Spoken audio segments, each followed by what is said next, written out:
நமது சிம்மம் ராசிக்கு ஆடி மாத ராசி பலன் எப்படி இருக்கும் என்பதை பார்ப்போம். 1ஆம் வீட்டில் கேது பெரும்பாலும் தனிப்பட்ட மாற்றங்கள் மற்றும் மாற்றங்களால் நிறைந்த வாழ்க்கையைக் குறிக்கிறது. நீங்கள் தீவிரமான சுயபரிசோதனை மற்றும் கேள்விகளைக் கேட்கும் காலகட்டங்களைக் கடந்து செல்லக்கூடும்.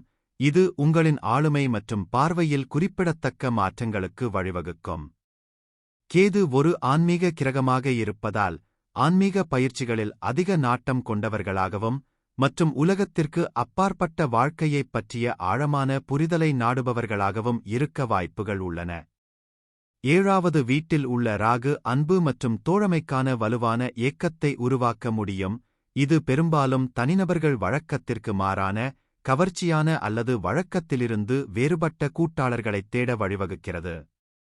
7வது வீட்டில் உள்ள ராகு வெவ்வேறு பின்னணிகள், கலாச்சாரங்கள் அல்லது சமூக நிலைப்பாடுகளைச் சேர்ந்த கூட்டாளர்களிடம் ஈர்க்கப்படலாம், மேலும் இந்த உறவுகளில் ஆபத்து எடுப்பது அல்லது பாரம்பரிய விதிமுறைகளை புறக்கணிப்பது ஆகியவை அடங்கும்.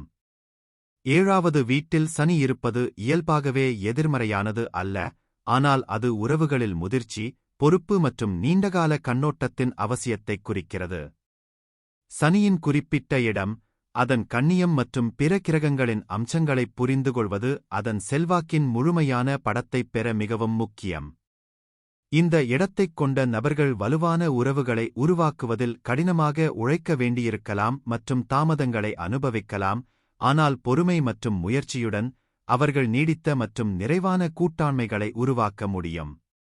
11ஆம் வீட்டில் குருவின் செல்வாக்கு ஒட்டுமொத்த நல்வாழ்வு மற்றும் மகிழ்ச்சிக்கு வழிவகுக்கும். ஒரு தனிநபர் தங்கள் தொழில் அல்லது தொழிலில் வெற்றியையும் வளர்ச்சியையும் அனுபவிக்கலாம்.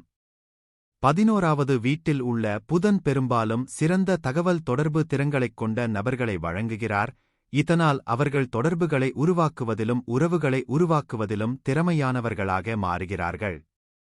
சூரியன் 12வது வீட்டில் இருப்பது ஆழ்மனம், ஆன்மீகம் மற்றும் சுயபரிசோதனை ஆகியவற்றுடன் ஆழமான தொடர்பைக் குறிக்கிறது.